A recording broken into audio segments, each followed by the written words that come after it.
Okay, so good afternoon, everyone, and thank you for joining us today for our session on geothermal promises in Zambia and Nigeria. My name is Miriam Redwan, and I have the pleasure of moderating this geothermal talk series. To introduce myself, I'm from Morocco. I have a geological background and did my PhD on the topic that combines geology and geothermal. Right now, I work as a researcher in the same fields.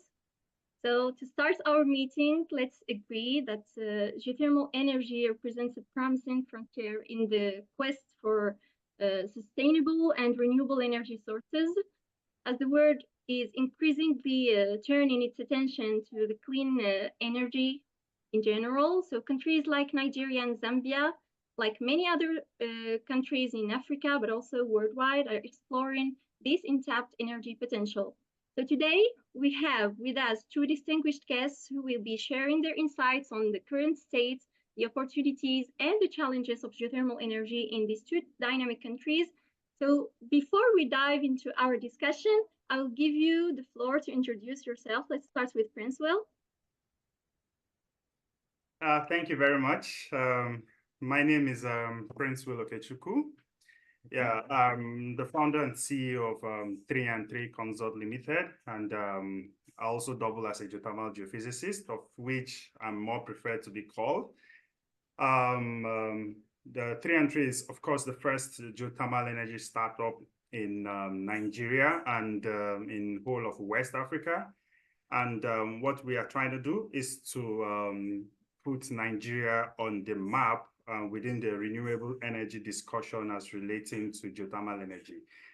Currently, I'm completing my second master's degree on a more geothermal specific area so that I could be able to gain the necessary technical know-how to advance this very fragile topic in Nigeria. So I'm very much happy to be here. Thank you, Mariam, for organizing this, and to everyone involved. Happy to discuss. Thank you very much. Thank you, Prince Will. So we will be introducing Kafue when he joins in. Our discussion today will cover various aspects of geothermal energy development, from geological survey and resource assessments to policy frameworks and investment opportunities, I presume. So we will also explore the unique benefits that geothermal energy can offer to Zambia and Nigeria, as well as the challenges that must be overcome to fully realize this potential. I hope I did not make it very hard for you, Prince Will and Kafue. Please, for everyone else, feel free to submit your questions through the chat when it is open, and we will address as many as possible of them eventually during the Q&A session. So without further ado, let's start our conversation with the Prince Will. The floor is yours. Unmute yourself, please. Thank you. My apologies for that. Thank you very much. So I'll be sharing my slide right now.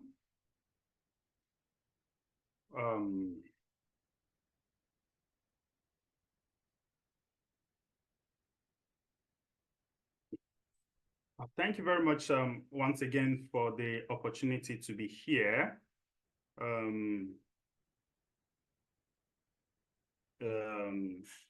It has been a very, very overwhelming, let's say, 5 years since, let me put it this way, since it dawned upon me to preach the gospel of geothermal energy. You see, in everything that happens around the world,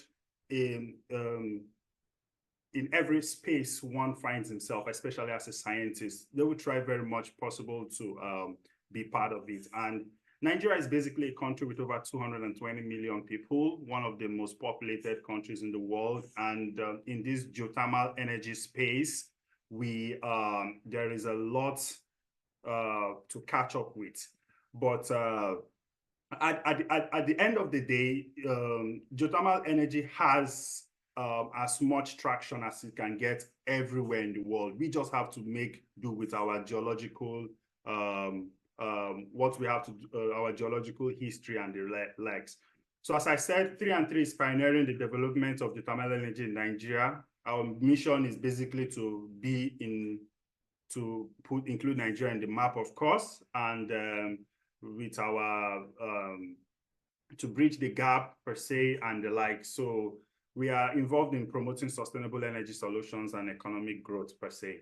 So Nigeria, the problem to solve in Nigeria is that we have an incessant energy crisis, one that is not cannot be hidden. And while everyone is exploring other options for renewable energy, geothermal is basically baseload energy that no matter how small it can be a drop in the ocean. So Nigeria's net zero target is 2060. The largest oil and gas producer, 16 in the world, has over 3 billion barrels and the like. So how does it fit into this geothermal discussion? So this is what our prospects, this is what I'm here to treat. So the question will remain, how will a country so blessed and addicted to crude oil agree to forsake oil for renewable and clean energy like our geothermal? And we basically have to show them per se. And the overview of geothermal energy in Nigeria is that Nigeria is literally not located on the Pacific Ring of Fire. I always emphasize this. We are not in the African Rift Valley like our neighbors Kenya, or as close much as Zambia per se. But the traditional way of looking for geothermal, of knowing the prospect of geothermal, is by finding where they surface.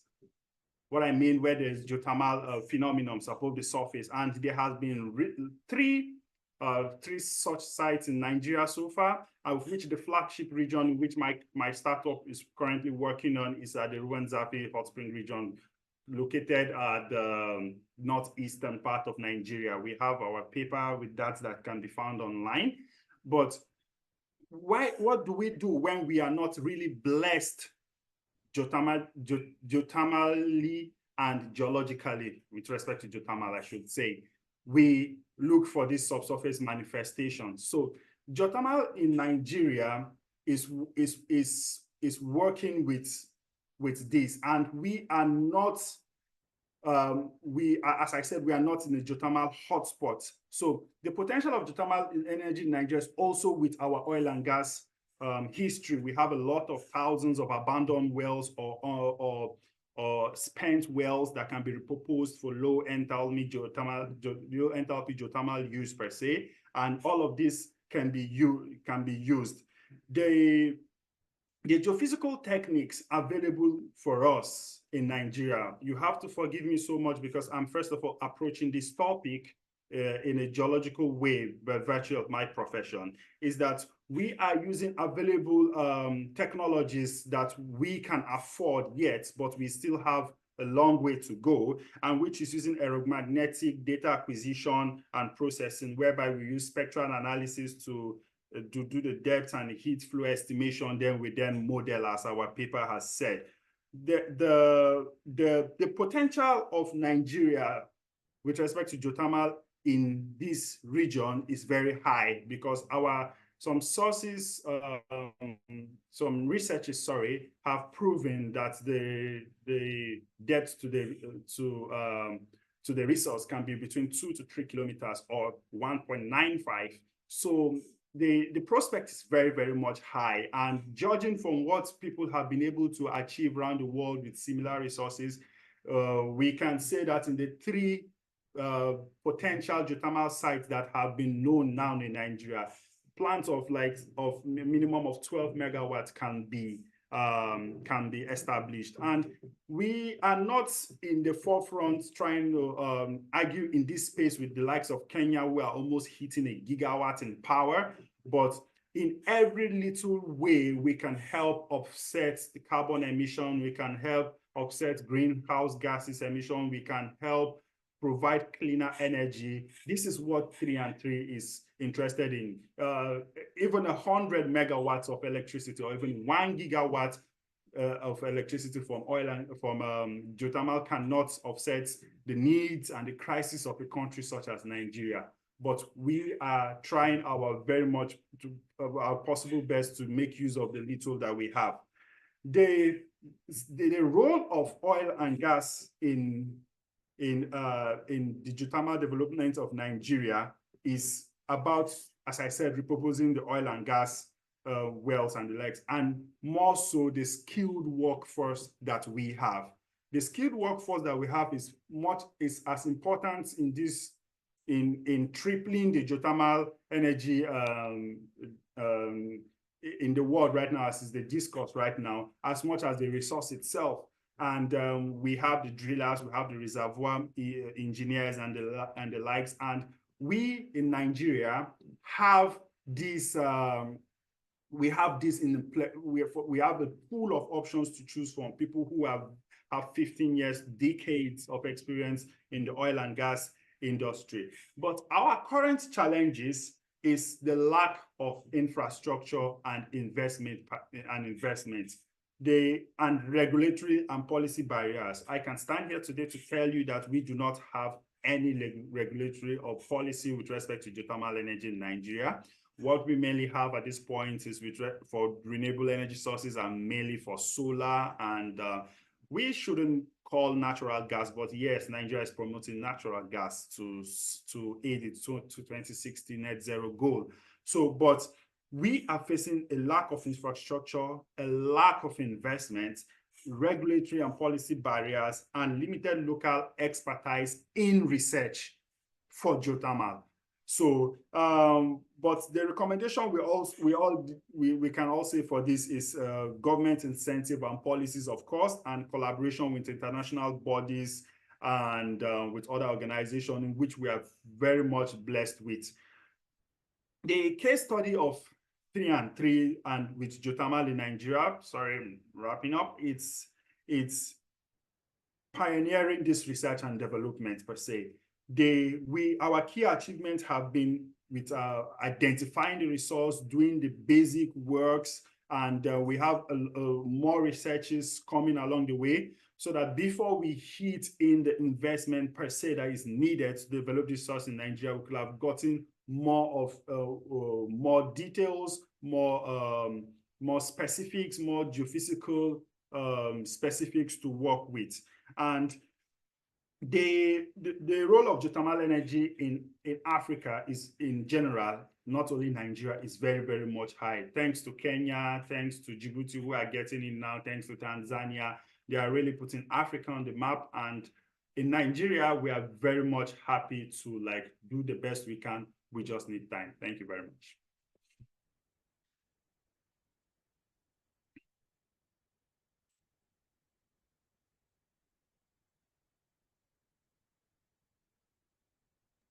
Thank you, Prince Will. Thank you. So he will be our second guest. Will be joining us in a minute. So we can start by the Q&A session for Nigeria. So we can make a benefit from this time. To start with, I can't see any questions coming, so I might get some good. People are asking for your email, maybe for further details about the promise, the geothermal promise in Nigeria. Yeah. He will be sharing it with you. Yes, I guess someone has a question. Alex Cypran. Yes. His hand. Yeah. Thank you for the presentation. I'm Alex. Yes, I'm in Geita, Tanzania. Actually, I'm working for the government entity, State Mining Corporation, STAMICO. Yeah, by profession, I'm a geologist. Okay. Can you hear me? Yes, Alex. Yeah, I don't know if the presenter also is aware of our government entity working on the geothermal research. Tanzania. So I think Tanzania, TGDC, Tanzania Geothermal Development Corporation. Is he aware? You should be speaking to me, correct?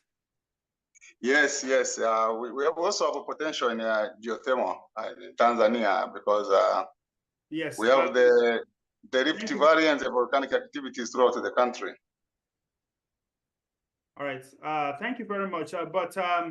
Actually, I'm here to discuss about that of Nigeria. But from what I know, Tanzania have been making better progress than Nigeria in this space. So I believe that the Tanzanian even have a developed board, a developed organization, a developed association with respect to this that you can always refer to. As I said, they are very much ahead in this. So, but I will be quick to answer a question from Oliver Frelat. Are Nigerian oil and gas operators looking at repurposing old wells to produce heat? Well, from my own position, as I said, my opinion are always to myself. If they are, we don't know about it yet. But but from my own point of view, they aren't. So we have we as a firm have received a lot of because of course this topic today is about the progress and the promise of geothermal in Nigeria and Zambia, of course. So the promise here in Nigeria is not that forthcoming. It's not that encouraging at the moment. The Nigerian oil and gas operators are not really looking towards that. They probably may be looking forward to plugging it, but this is where 3 and 3 comes in to literally let them know that we could use them for low enthalpy geothermal energy use. Unfortunately, the debate will not gain much traction, especially at this time, because Nigeria is not located in the poles, it's not located in Europe, it's not located in higher altitudes. Our standard temperature, how will I say, climate here is 21 degrees. We don't really need low enthalpy wells for cooling and for heating per se. So the use of geothermal energy here, especially from low enthalpy wells, the use of low enthalpy geothermal energy from repurposing oil wells will not be to produce heat per se, because we do not need heat. We do not need what we need is cooling, and it's kind of tricky when you want to target cooling. It's possible, but if the oil and gas producers in Nigeria should want to repurpose it, it will mainly be for, let's say, for agriculture and for drying livestock, meat whatsoever, as Indonesia is very, very much known to do right now. Thank you. I have another question. Sorry, Miriam, from Bahua Alabja. He said, I want to ask if you had already done a geothermal project in Nigeria. Nope, we haven't done a geothermal project per se in Nigeria. Of course, we all know the econometrics involved, how expensive it is. And for the last 4 years of our existence, of the startup's existence, we try to treat things from the start, from the basics. So there's limited investment, as I said, there is limited support. So we are trying to convolve academic researches with these with the geothermal progress in Nigeria. So most of our progress so far are getting the basics, creating a geophysical data bank for future geothermal projects and for when the investment comes. Thank you very much. And I have one more question here from Melon. For the identified sources you have in Nigeria, are they based on existing hot brines or hot rocks dry, where you would have to pump water down the well? No, this is a very interesting question, because most times geothermal, like the EGS situations of geothermal in other countries, whereby people have to EGS and the likes, or hot dry rocks. The potential, this flagship resource region of Nigeria that 3 is working with is located at the left flank of the River Benue, which is like the second river in Nigeria. So it is just located just merely 12 kilometers apart. So we can say that the river basically recharges the reservoir. And Nigeria is not really developed in geothermal. So if you're asking the question, how did we know that area is having a good prospect? It is because we have a hot spring there of almost 56 degrees centigrade at the top. So our research have found that the judging from other regions can be around 175 degrees centigrade.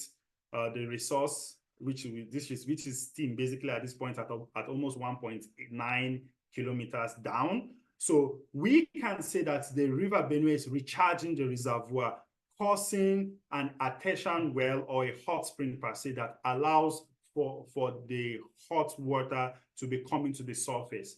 So we do not have existing hot brines per se or a hot rock, but we can, if you're talking about the causative mechanism for this geothermal, in Nigeria, it's mainly from the proximity of most of our sedimentary basins to the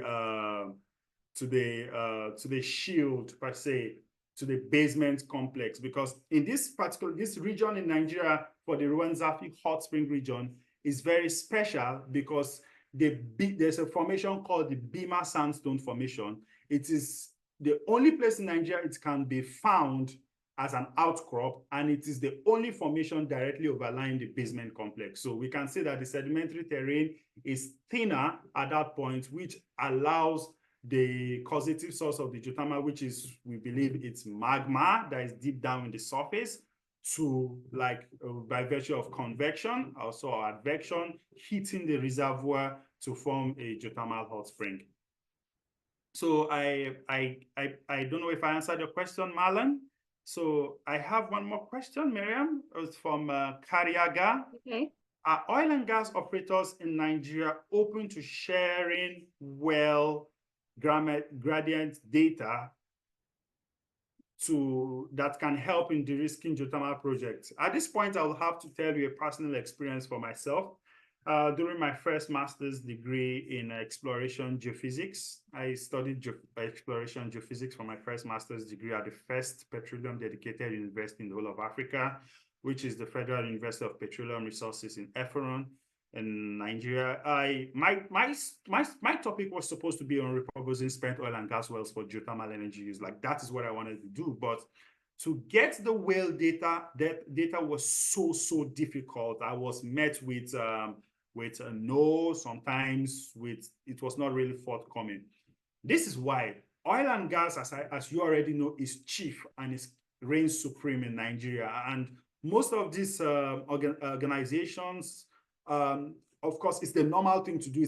It's in all of the whole world. They tend to preserve their should I call it investment right now, their assets. So they don't really share this data per se. It's difficult to get them, but we believe that along the way, with much with them knowing the benefits, with them knowing that there's an entity requiring all of this, with a good approach, with a more higher approach, we believe that they can be able to provide thermal gradient data to this geothermal project. I guess that's all okay. Let me answer this last one. Alabja, as an owner of a geophysical company, how do you think that we can find a collaboration in this type of project in Nigeria? And which methods are most requested for this project? This is a very nice question.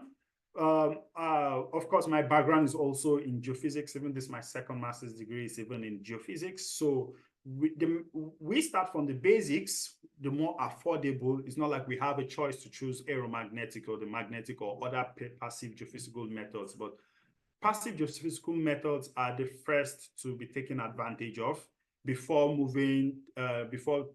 using more sophisticated methods like seismic, which is the next thing my company is currently working with. So we have been able to map the region. We have been able to get the basic geophysical data, the depth to the with the CPD, we have been able to get the geothermal gradient. So what we want to do is to map the faults and fractures that could tell us the migration pathway of the fluid to the surface, and so that which can give us more idea to the petrophysics capability, the petrophysics of the reservoir. And also we are looking at shallow well coring at this point. So these are the next two steps we're about to take. So that is, if you're looking for a collaboration in Nigeria, especially with us, that is the next step we want to take, and it's basic investment per se that is needed.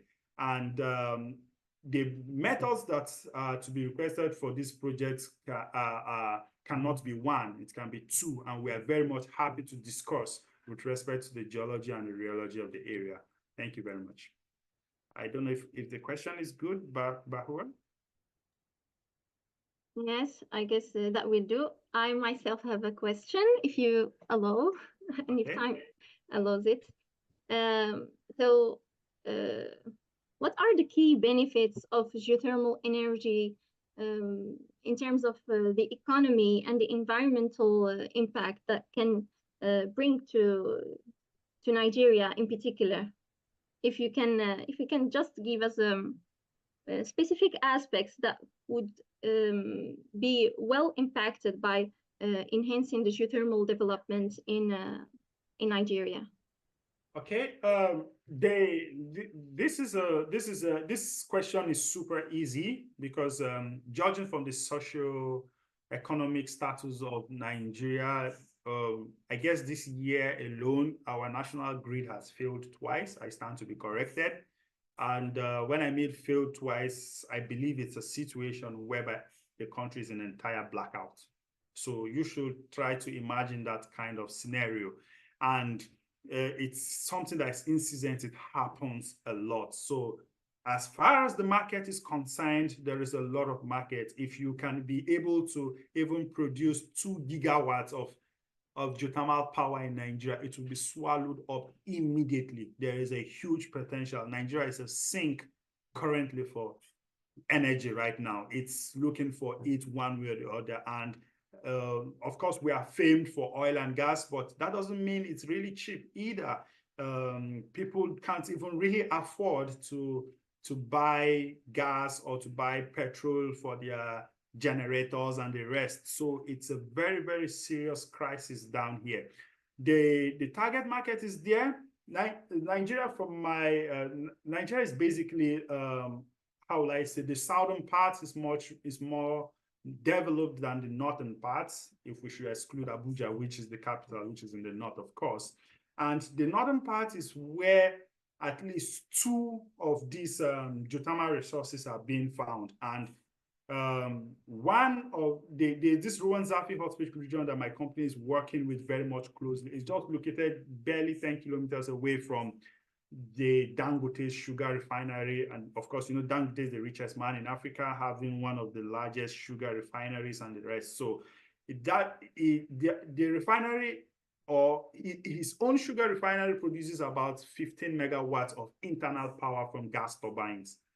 And from our resource, a well and an energy capability of about 12 megawatts can be achieved from there. Not confirmed, but I'm inferring based on other resources I've seen, and of which we know 12 megawatts can come from one single turbine. If you can be able to reach 175 degrees centigrade, you can use organic ranking or a binary cycle per se. So a company alone, such as Dangote's magnitude, can use the whole power. And it is located in a region whereby there are a lot of poor people, and it can be a good source of energy with respect to the society, with the SDG goals per se, with clean and accessible energy, not only clean energy, but accessible energy. So the potential is very, very much huge. But what I will stand here to say is that the potential may not be that huge as how advanced Kenya, for instance, have gone. I do not want to mention Iceland, the US, Indonesia, the Netherlands for this. We just want to stick with Africa per se. So the potential is very huge, but we have to know that we are only dealing with a small resource, and maximum within the next 10 to 20 years, if Nigeria can be able to, or within the next 10, 20, 30 years, couple of decades, few decades, if we can be able to get 100 megawatts, it's business-wise, it's going to be possible because it's going to be a cheaper source of energy than what is available. Thank you, Francois. Thank you for being with us today, and thank you also for answering our questions. It seems that there is a difficulty of joining in for Kafue right now. I'm not sure if we can take a break and come back after 15 minutes. So hopefully he will be joining at that time. I'm not sure, Gregor, if it is possible for you to be with us in 15 minutes. Absolutely. Okay, perfect. So please, everyone, thank you for being with us, and let's get back at after 15 minutes. Thank you.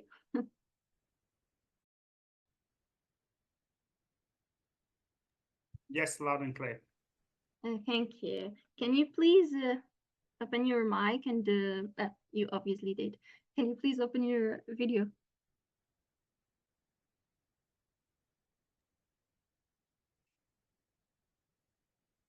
Prancewell. Kafue?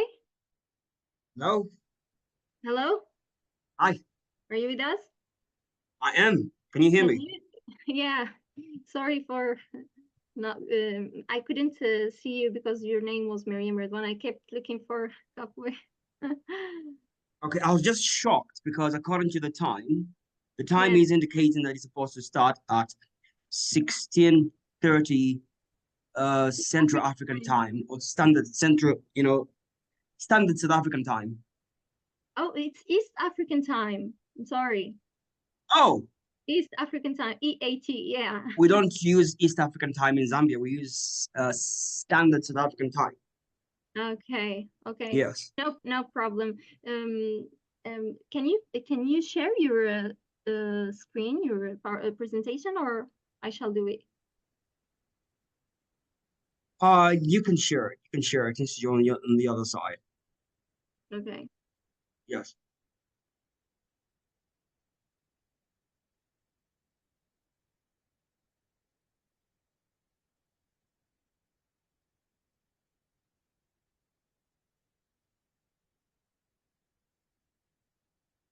It's good?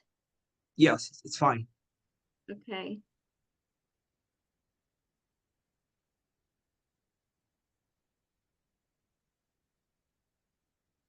So let's wait another 3 minutes.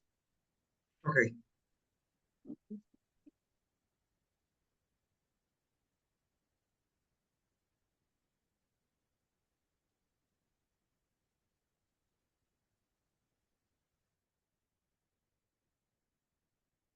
Can I ask you a question? Yeah, sure. What time exactly is the presentation starting? At 16:30 East African time. Excuse me. Sorry. East African time is 1 hour ahead of us. Yeah, that's probably the issue with the time conversion. I think yeah. I think when you were saying East African time, I actually even replied to you, basically, because East African time is 3 hours ahead of GMT. Yes. Our time, standard South African time, is 2 hours ahead of GMT, and it's already 16 hours. So, are we using GMT or what? No, we are. I think it doesn't matter at this point because I'm Principal here. It started about 30 minutes ago, so I've spoken, so it's left to you. Unfortunately, the time discrepancy was it's unfortunate. It happens a lot, especially now when the GMT changes per se because of the summertime. So you have daylight saving time, is it? Yes, so it started already. So you it's just GMT+1. I guess you're gonna start now. Thank you. Yeah. Okay, great. Yeah. Great. Well, should I do my introduction or what? Yes, I'm going to let you introduce yourself in 2 minutes, because that's when the break ends. We took a break because I couldn't see that you joined, and so No, I was already in the meeting. I was actually yeah, listening to just my colleague. with my name, my second name. Okay, Yes, so 1 great. minute to go. 1 minute. All right. Please. My name is Agnelli Kafue from the Ministry of Energy. And I have been working in the geothermal space for the last 7 years, basically. And I'm a United Nations University Fellow, course trained in the geothermal space, including the UNU GDP courses in Kenya. And of course, I'm also working with one of the private companies over here, developing the geothermal space in my country at the moment. Thank you. Thank you, Kafue. Can you share with us, please, Zambia's promises, Zambia's geothermal promises? Floor is yours. Please go ahead. In the presentation or just off the cuff, basically? No, in the presentation. Wait a minute. Okay, I think maybe you're not understanding me. Should I start the presentation right now? Yes. Okay, go to the next slide. Okay.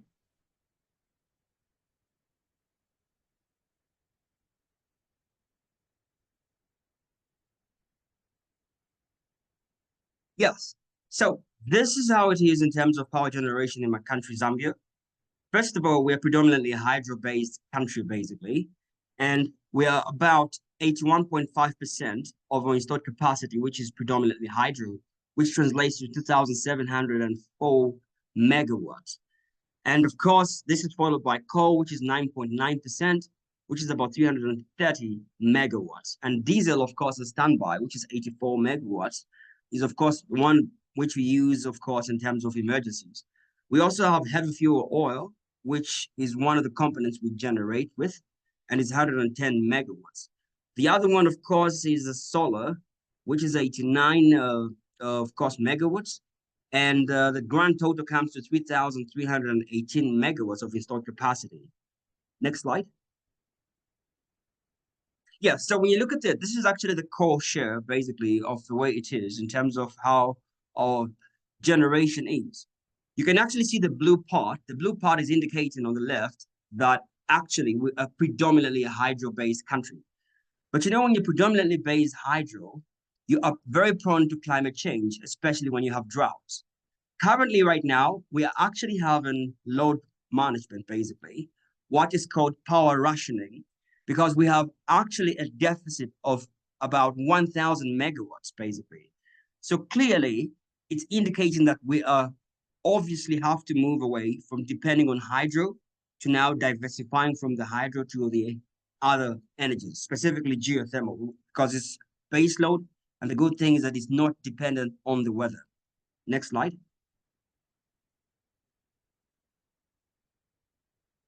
Yes. So when you look at Zambia's case, it's a very interesting case because we actually have over 80 hot springs.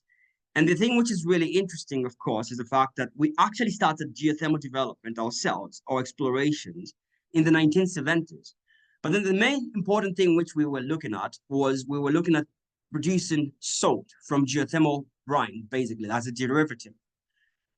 Now, the thing which we also did was also to map the country, basically, in terms of the potential specifically for the temperatures and the hot springs available across. So we actually mapped in detail over 50 hot springs across the country.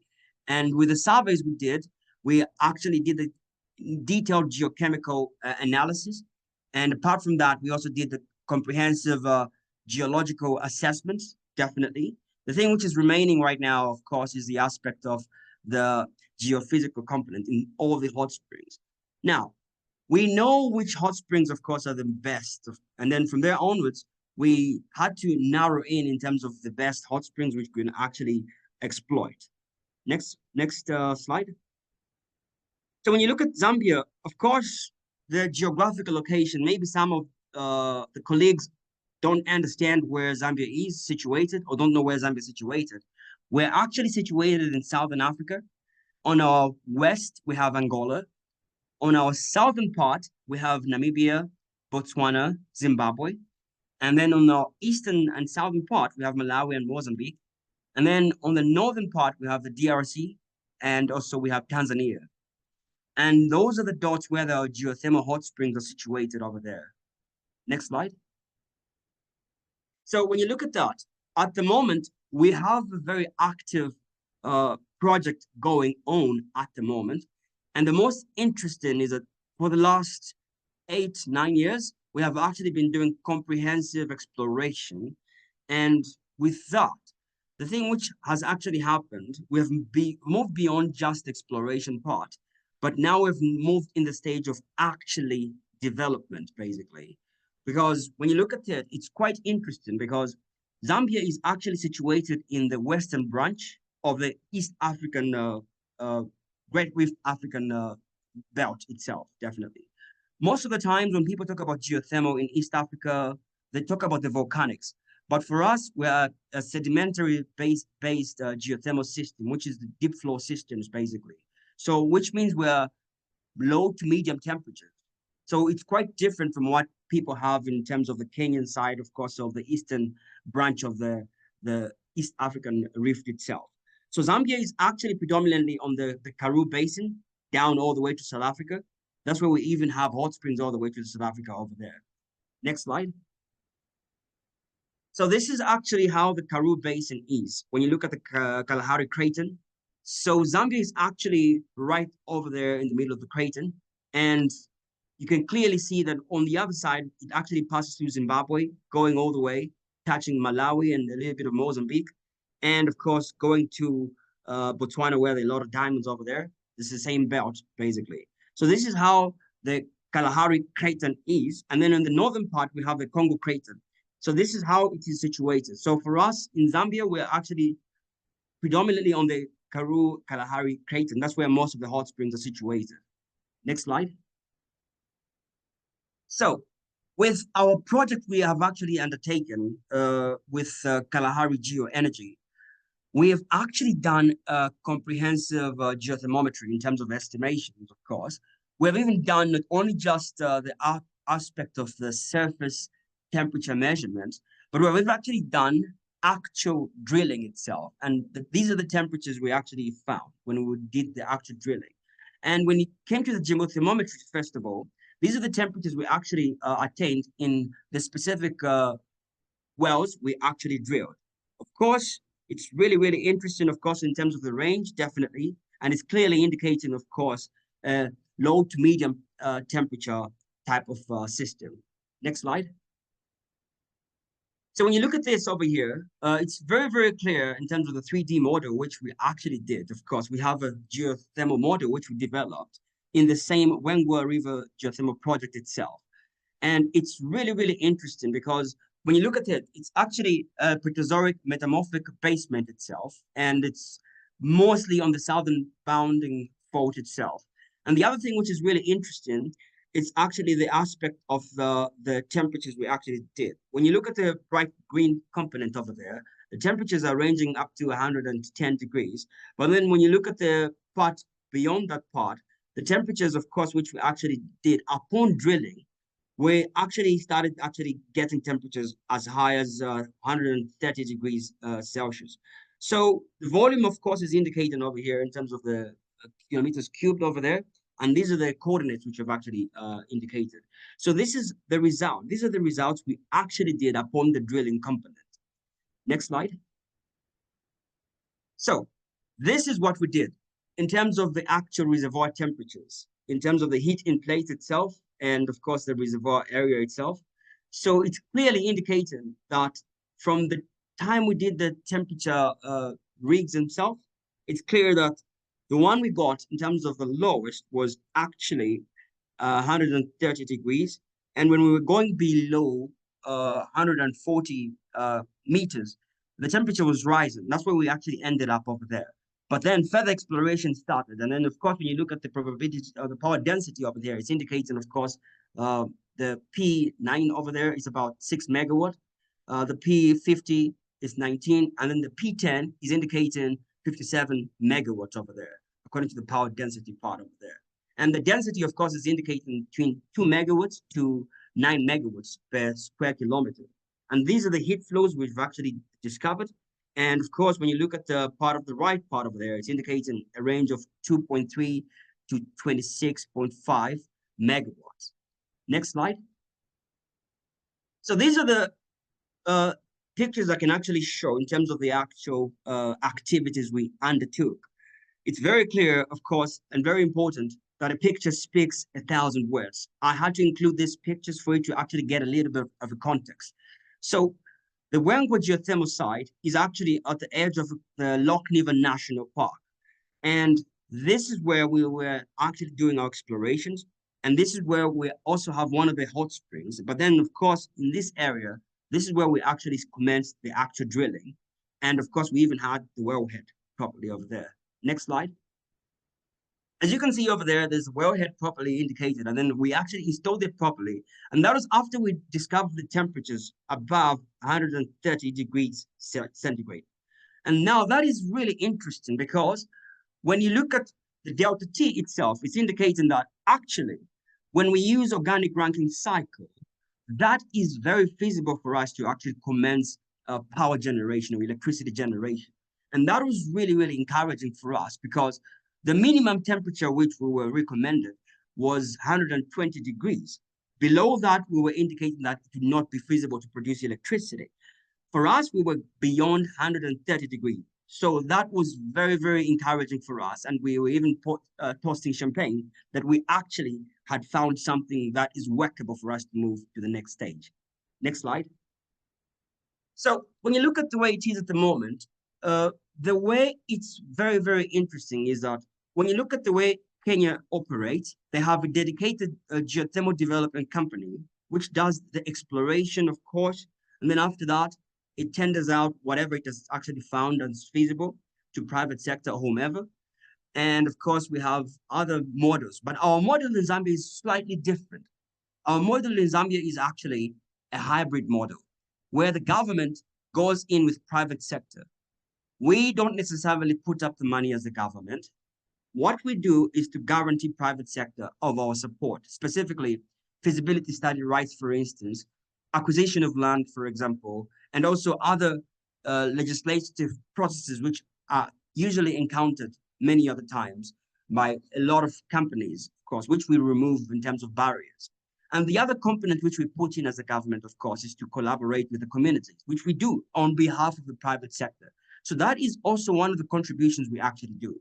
For us, the plan, an interesting component is the fact that the very site is close to a milk processing plant or a milk collection plant. The plan for the government is to ensure that that milk collection plant benefits or actually is synergized, gets the synergies from this industrial park.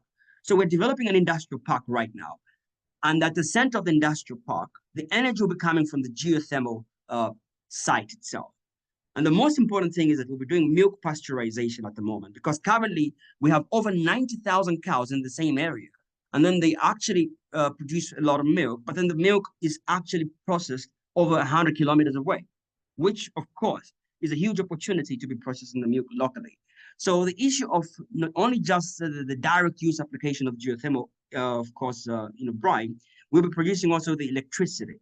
So that is the thing which we're trying to look at the moment. And we have already kicked off right now as I'm talking, together with the Ministry of Agriculture, on board Ministry of Commerce, who are together with Kalahari Geo and ourselves, working as a team to actually ensure that this industrial site is actually developed.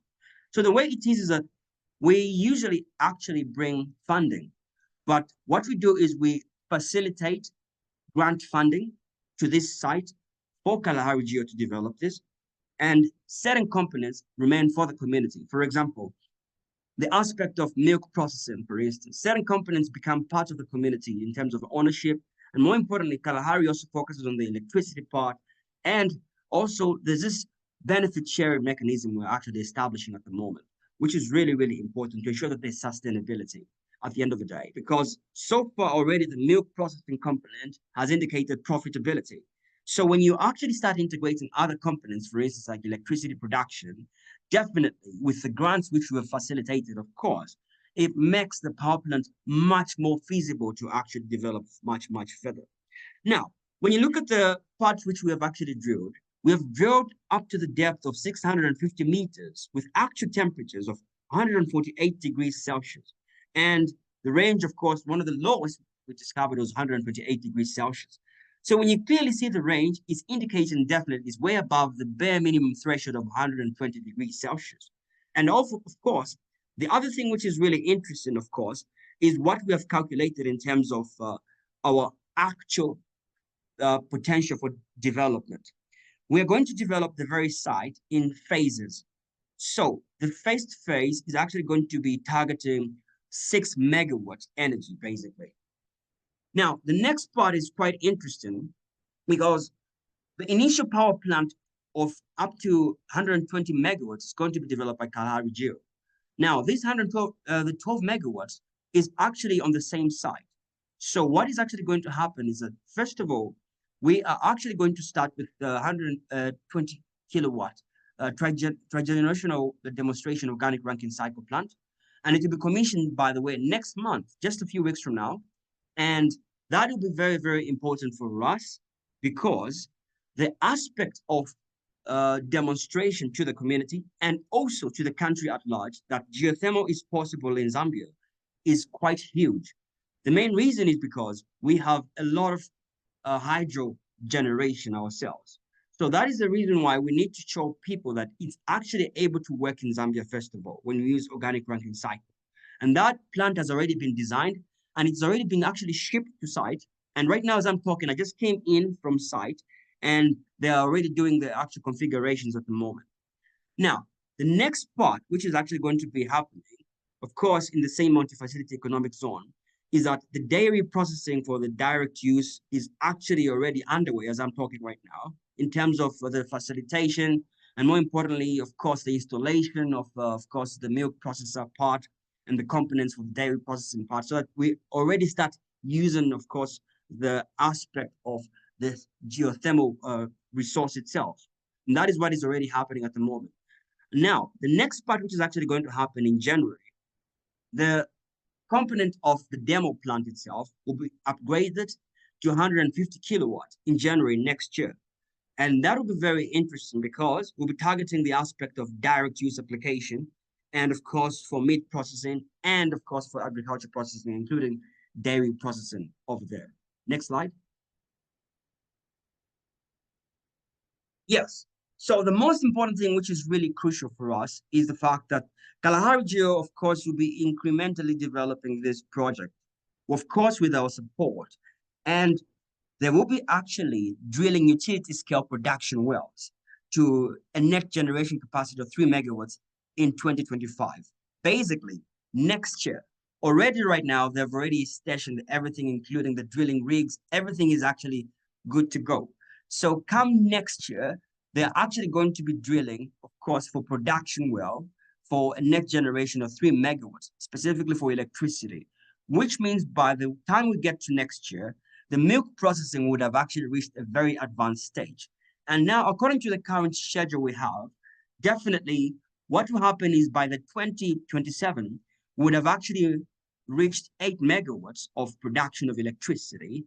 And the target, of course, with the current reservoir we've actually found, we're targeting to reach 12 megawatts by 2030 from what we have developed with Kalahari Geo at the moment.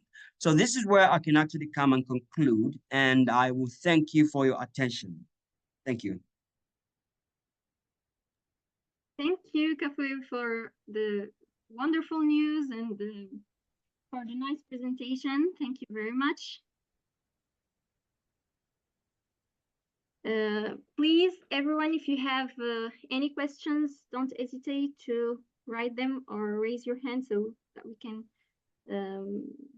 can give you the chance to ask him. Okay, we have here a question.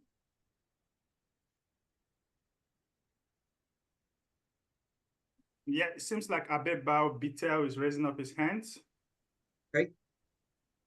Yes, can we give him access? Yes, the floor is yours, Abeba. Okay, thank you very much for moderator as well as presenter from Zambia.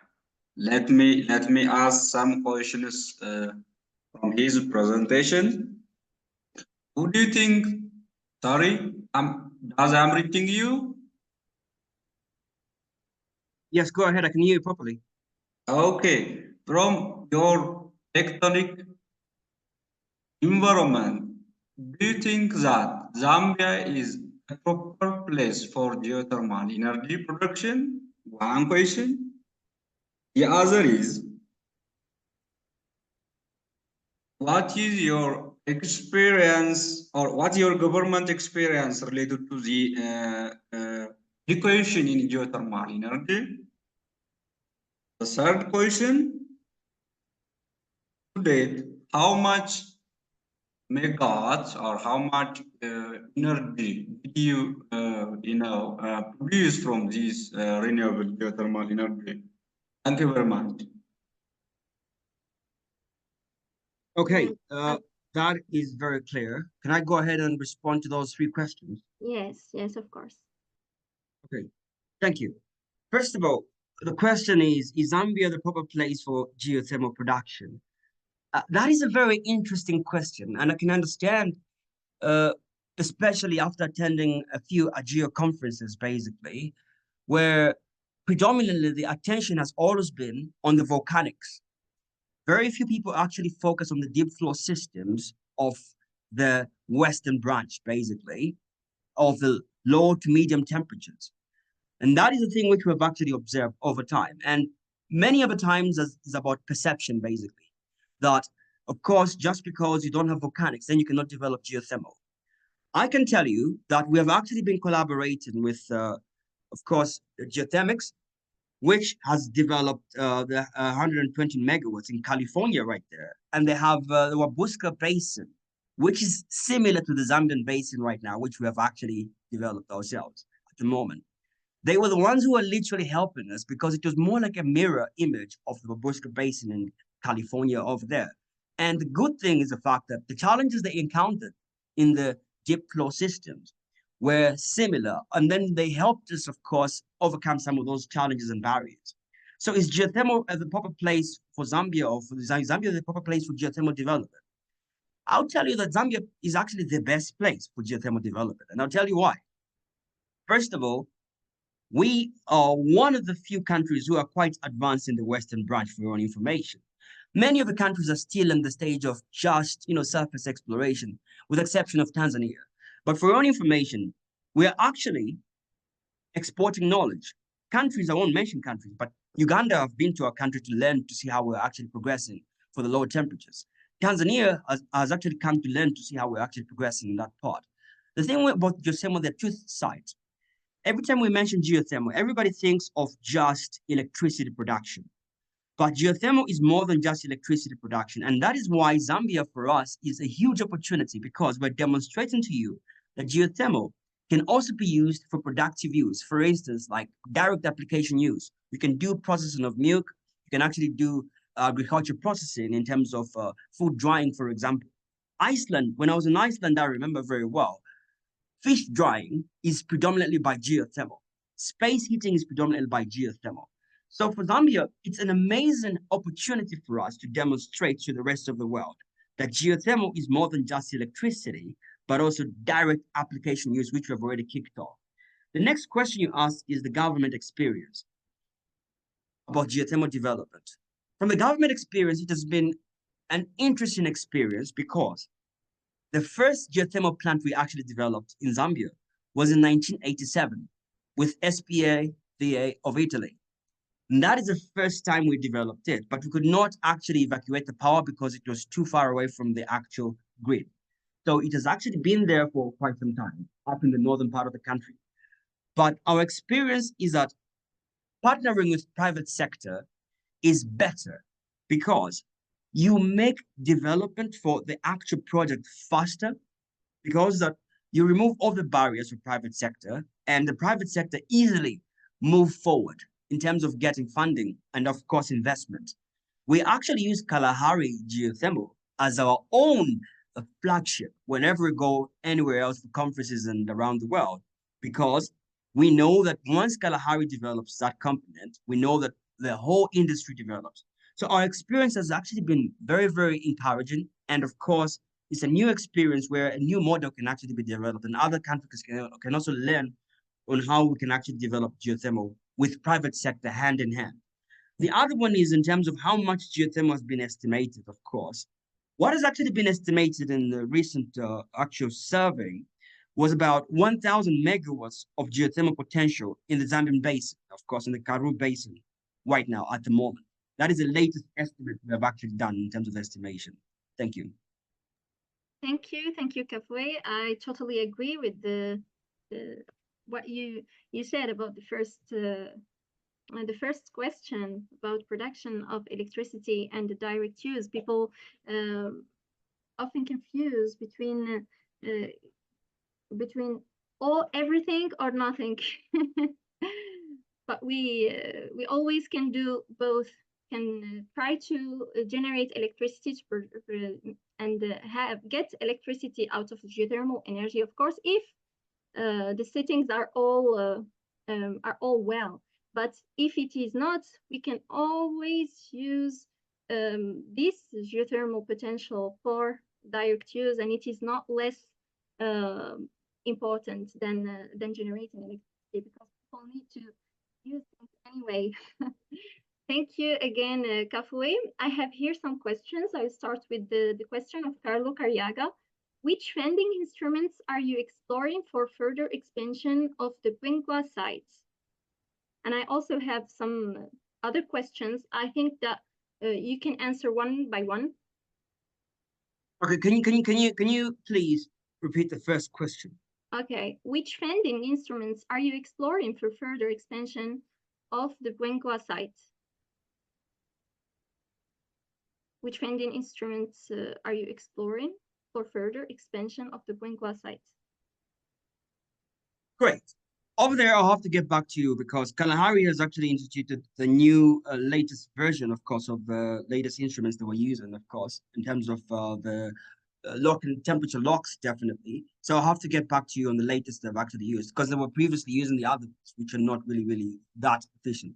So I'll have to get back to you because they just started using them just about a few weeks ago, the latest ones, basically. So I'll have to get back to you specifically on that, the specific ones now. Okay, we have a second question from Doran Lele. I would like to know which wells are going to be used for the planned power generation and how sustainable it is going to be. Do you have a sustainability management plan for the geothermal project so far or not? That is an interesting one. Yeah, that is an interesting one because first of all, when we first did the drilling, we were very skeptical because, you know, this is the first time we were actually going through for geothermal development. And the good thing is the fact that the flow rates are very good. The flow rates are just very good. They're over something like 50 liters per second. All right. They're really good flow rates. And the thing which we actually realized is that when we were going for the makeup wells, for instance, we realized that actually the issue of sustainability, based on how much we're drawing to develop the first 3 megawatts and the main targeted 12 megawatts, the actual sustainability is actually more than adequate. We have more than adequate resource because we are actually targeting 12 megawatts first. And what the actual site is able to provide with the, you know, the P90, actually 90 megawatts actually. So clearly the sustainability plan which has been instituted is such that we have to ensure that we optimize it, not more than 23 megawatts. That is where we are supposed to be. And that is how the sustainability plan has actually been over there. And the temperatures are so good that we are able to, with the volumes, of course. The thing which is really interesting, of course, is about the temperatures, of course, because clearly, you know, if you know, you have a temperature between maybe like 120 to 130, and you have very good flow rates, clearly the actual output will be even higher than what is usually expected. So for us, in terms of the sustainability plan, it's really good, and it's in place. We already have a sustainability plan over there, which is actually already instituted as I'm talking right now. Thank you. And we have many questions that are coming. Yes. Ian Biwot is asking about the policy level. At what policy level are the levels of commitment to developing geothermal resources from the Zambian government? Okay. Okay. Yes. Can we proceed with other questions and then you? Is it okay? Is it okay? Is it okay? Ask me 3 questions at a go. Okay. Okay. That's so that we answer as many questions as possible. Okay. Bahija Al-Baja says, thank you for your presentation. Please, I want to know how much the depth you find the reservoir in this study and which geophysical method did you use? We have a third question from Doran Lele. How is the country's general potential in terms of the human capacity? Do you use internal human resource or you outsource for both consultancy services and drilling contractors? So that's the 3. And we have another question. Okay, let me answer. Yes, let me answer these 3 first of all. Okay. Yes. Okay. First of all, the policy level commitment. Policy level commitment is actually at the highest level of government, for your own information. At the level of policy right now, the government is very, very committed. And that is the reason why we are actually partnering with Kalahari. We even actually have the national energy policy, where it is even very clear that we'll be developing geothermal. We even actually have right now, as I'm talking, the integrated resource plan, where we have included geothermal to be one of the components and the key pillars for development going forward. And that is how committed the government is from the Zambian side, where we believe that we are moving away from just depending on hydro, which is vulnerable to climate change. And geothermal is one of the priorities, by the way, apart from just solar. But geothermal, because it's baseload and we're a mining country, so baseload is very, very important. And the commitment towards geothermal development is very, very high. The other part of the geophysical part over there, which is really interesting, of course, we did the power density component, and that's the one which we use actually, that method. That's the method we use, the power density part, to assessing the actual resource. And that is the one we actually use over there in terms of the method we actually use to come up with the actual assessment. And then the other part in terms of the resource we use in terms of the personnel and the expertise, we actually had a hybrid. Part of the geochemical was done locally, and the other part was actually done by geothermics. When it comes to the drilling component, we actually had to outsource the drilling part because the drilling had to come all the way basically from Ireland. All right, that's where we actually had to outsource our drilling basically. We wanted to outsource our drilling from within, but within our region, it was a little bit difficult because all the drilling rigs were all committed. So that is the reason why we could not get any drilling rigs. So we had to go all the way to the Republic of Ireland. That's why we managed to get a drilling rig. And that's what we actually used going forward. And in terms of the geophysics part, we have some few local experts. So the thing is that we have the Ministry of Mines. For them, they're focused on just mining. All right.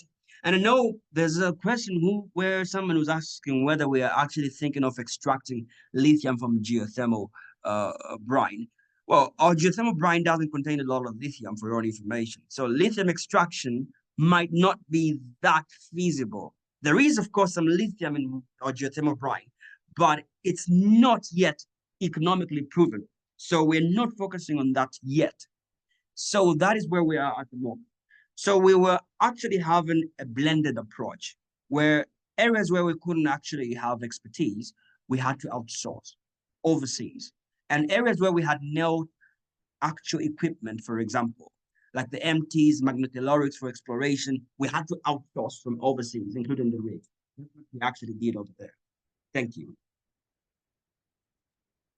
Thank you, Kafue. One last question is, Bahija is asking about the minerals that you analyzed in your hydrochemical study in this project. Yes. Yes. Well, we did actually analyze sulfur. We did analyze, of course, sodium. Lithium, of course, we did also analyze it properly. The interesting part, of course, for us, it was the lithium component because the same area, about 100 kilometers or at least 50 kilometers from that place, there is lithium mining, actual lithium mining. So the lithium content was rather higher than what would have actually expected in other areas, for instance, in the northern part. So that question in terms of lithium, of course, it's quite an interesting one, because if we were to really focus on the lithium part, well, definitely lithium extraction would be very, very possible. So those are the main ones we actually focused on: the potassium, the sodium. Lithium, of course, was one of the main ones. Actually. Thank you. Thank you. Thank you, Kafue. Thank you, Prince Will. I think we are going to finish this session. So as we come to the end of today's talk, I'd like to express my gratitude to our guest speakers, Kafue and Prince Will, for their informative talk. Many thanks to Marit, the CEO of the IGA, for attending the talk today. It is such an honor. My thanks also go to Gregor Ramberg, the head of the IT at the AGA, for his assistance and for providing the technical support and the platform. Lastly, special thanks to our audience for your active participation and to everyone supporting this Geothermal Talk series. Keep up with us. We will surely make our continent more bonded than ever. And one last answer to a question that that has been asked is, what is Geothermal Africa? The one who organized this, who is organizing this Geothermal Talk series. It is basically a non-profit initiative committed to the advancements of science and the promotion of research and development in the field of geothermal energy within the African continent. So our main goal is to play a main role, or a major role, in driving progress and collaboration within the African geothermal sectors, and getting to know each other and about each other's countries. So remember, the journey of harnessing the full potential of geothermal energy in Africa is a collective effort. So let's continue the conversation and share knowledge and work towards a sustainable energy future. Thank you everyone for being with us. Thank you also, Carlo, from Think Geoenergy, for being with us, and everyone have a wonderful end of the day. Thank you. Mariam, before you finish, in case of any other questions I might not have answered, I've put my email addresses right there in the chart, and anybody can actually get in touch with you, definitely, because you do have my contacts properly. So that is how it is. Yes, thank you. The only thing is that you sent it to me. I'm going to send it to everyone. Okay, great. Thank you. Thank you, everyone, and see you in the next talk. Goodbye. Goodbye. Thank you. Thank you.